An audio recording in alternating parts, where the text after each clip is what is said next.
ನಮಸ್ಕಾರ ಸ್ನೇಹಿತರೆ. ಭಾರತೀಯ ಅಂಚೆ ಇಲಾಖೆಯಿಂದ ಬೃಹತ್ ಪ್ರಮಾಣದಲ್ಲಿ ಉದ್ಯೋಗ ನೇಮಕಾತಿ ಪ್ರಕ್ರಿಯೆ ನಡೀತಾ ಇದೆ. ಒಟ್ಟು 44,228 ಹುದ್ದೆಗಳು ಖಾಲಿ ಇವೆ. ಕೇಂದ್ರ ಸರ್ಕಾರದ ವ್ಯಾಪ್ತಿಯಲ್ಲಿ ಕೆಲಸ ಮಾಡಬೇಕು ಅನ್ನುವಂಥವರಿಗೆ ಇದು ಒಂದು ಒಳ್ಳೆಯ ಅವಕಾಶ. ಆಗಸ್ಟ್ 5ಕ್ಕಿಂತ ಮುಂಚೆ ನೀವು ಅರ್ಜಿಯನ್ನು ಸಲ್ಲಿಸಬೇಕು. ಬ್ರಾಂಚ್ ಪೋಸ್ಟ್ ಮಾಸ್ಟರ್ ಮತ್ತು ಅಸಿಸ್ಟೆಂಟ್ ಬ್ರಾಂಚ್ ಪೋಸ್ಟ್ ಮಾಸ್ಟರ್ ಹುದ್ದೆಗಳು ಖಾಲಿ ಇದೆ.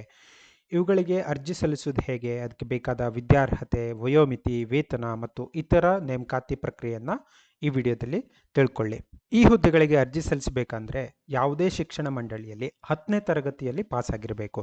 ಇಂಗ್ಲಿಷ್ ಮತ್ತು ಗಣಿತ ವಿಷಯ ಕಡ್ಡಾಯವಾಗಿರಬೇಕು. ಕನಿಷ್ಠ 18ರಿಂದ ಗರಿಷ್ಠ 40 ವರ್ಷದವರೆಗೆ ವಯಸ್ಸಿನ ಮಿತಿ ಇದೆ. OBC ವಿದ್ಯಾರ್ಥಿಗಳಿಗೆ 3 ವರ್ಷ, SC/ST ವಿದ್ಯಾರ್ಥಿಗಳಿಗೆ 5 ವರ್ಷ, PWD ವಿದ್ಯಾರ್ಥಿಗಳಿಗೆ 10 ವರ್ಷ ವಯೋಮಿತಿಯಲ್ಲಿ ಸಡಿಲಿಕೆ ಇದೆ. ಆಯ್ಕೆಯಾದವರಿಗೆ ಬ್ರಾಂಚ್ ಪೋಸ್ಟ್ ಮಾಸ್ಟರ್ ಹುದ್ದೆಗಳಿಗೆ 12,000ದಿಂದ 29,380 ರೂಪಾಯಿ, ಅಸಿಸ್ಟೆಂಟ್ ಬ್ರಾಂಚ್ ಪೋಸ್ಟ್ ಮಾಸ್ಟರ್ ಆದವರಿಗೆ 10,000ದಿಂದ 24,470 ರೂಪಾಯಿ ಮಾಸಿಕ ವೇತನ ಇರುತ್ತದೆ. ಅಪ್ಲೈ ಮಾಡಬೇಕು ಅಂದರೆ indiapost.gdsonline.gov.in ಅನ್ನೋ ವೆಬ್ಸೈಟ್ಗೆ ಓಪನ್ ಮಾಡ್ಕೋಬೇಕು.